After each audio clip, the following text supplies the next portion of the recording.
what Quebec Leaks is mostly it's a website like WikiLeaks. It's just a website where people can go and submit documents that are exclusive, sensitive, and authentic, in which we can see either a situation of corruption, collusion, or just something that could be immoral on a human level. We started unofficially 3 weeks ago. We put our online submission system 2 weeks ago. Then we offered the mirror system 1 week before the launch, and we launched this week, March 9th. And it was actually incredible. I received so much support from the population.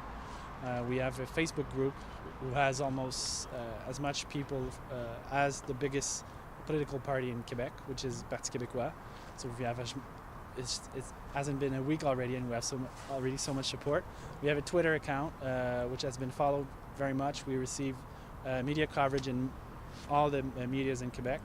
We believe it's a new service we can offer to the population, and also to help journalists do their jobs, because journalists are the guard dogs of democracy.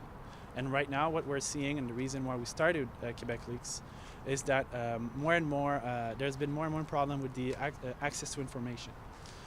Now the law about the loi d'accès à l'information is it's a very touchy subject.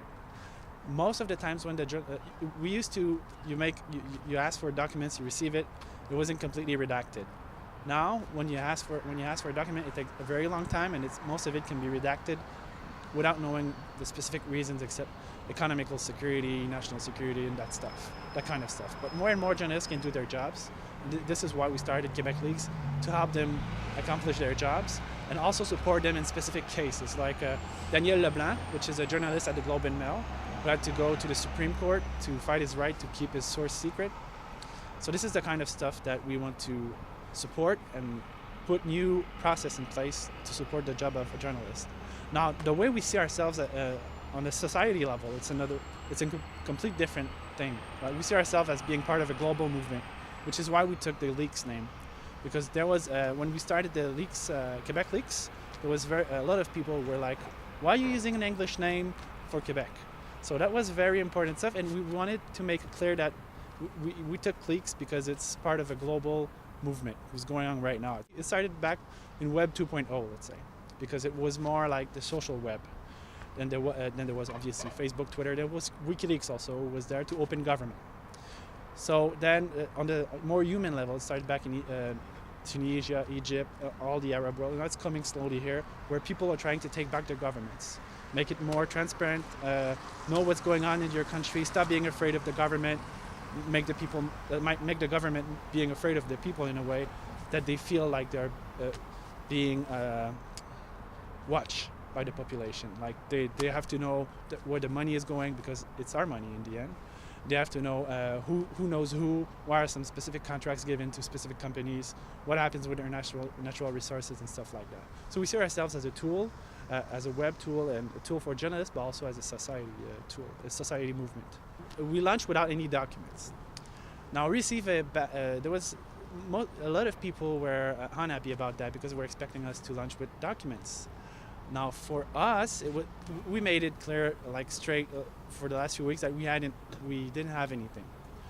But what we understood from the people who were angry at the fact that we didn't have any documents is that these people are angry for change.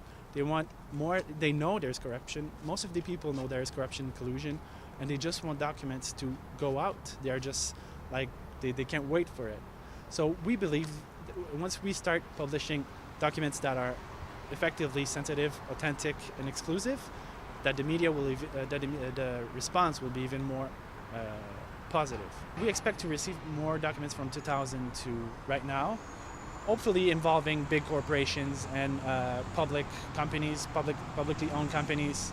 There's a specific document we're looking to have right now, and it's the one, not looking to have, but we hope it falls in our submission system, let's say, just like that.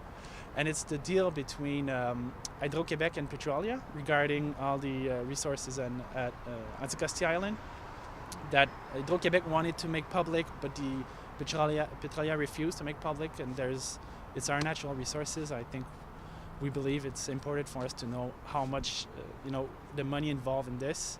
It concerns us, and it's a company that we're financing. It's a public company, so we have the right to know what's going on. In the last few years, the journalists have reported that there is mainly 3 companies who receive contracts from the Ville de Montréal, which is CGI, TELUS, and DMR. And those companies were awarded a few $1 billion in contracts. Now, there is something going on there. Why is there three of these companies receiving most of all the contracts awarded by the Ville de Montréal, knowing what happened, knowing that TELUS was involved in a scandal with money at the Ville de Montréal, knowing that there was a compteur d'eau also in Ville de Montréal, so we know there's something going on there. Technically, we're supposed to be just about Quebec, but right now the problem is there's no Canada Leaks.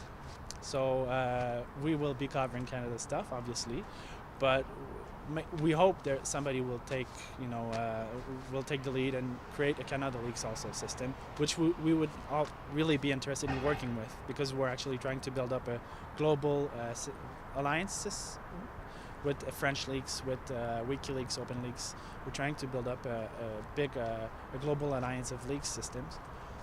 But for now, yeah, we will be covering Canada stuff if we receive any, obviously. But our website is also bilingual, and yeah, as long as there's no Canada Leaks, we will be, receiving stuff from Canada as well. We started this to shake the political core, shake the society also. That's because there's two of our generations are coming to maturity right now. There's the X, there's the Y, and we're coming into play right now. The boomers are slowly fading out, let's say, and it's our time right now, and we need to make the boomers understand that we're not just going to be the same thing. There's going to be change, there needs to be transparency, there needs to be more answer to the population, let's say. Ils doivent être responsables. We also want to make the people more involved in politics and a society level, and for people to be more involved, they need to feel that there's people who are caring more. Because for the last 30-40 years, we've been stuck in a system of appearances and less in a system of belief. Not belief, but yeah, what you believe in on a society level more, let's say, and what you're involved in. So the problem now, we have politicians who are, they look good, they look nice, they look credible, but they aren't really, because they don't really believe in transparency. Let's say, a good example right now is the Permanent Union Against Corruption created by Jean Charest a few weeks ago.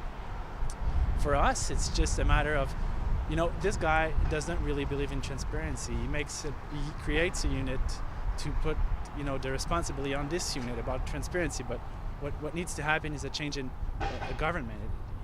Jean Charest needs to show that he believes in transparency. He needs to take actions, specific actions to, he needs to open the government, the data from the government. They need to stop redacting documents, or at least diminish a lot what's actually happening. So actions needs to be taken, and by showing people we believe in transparency more than we just look transparent, and we believe people will start being more involved.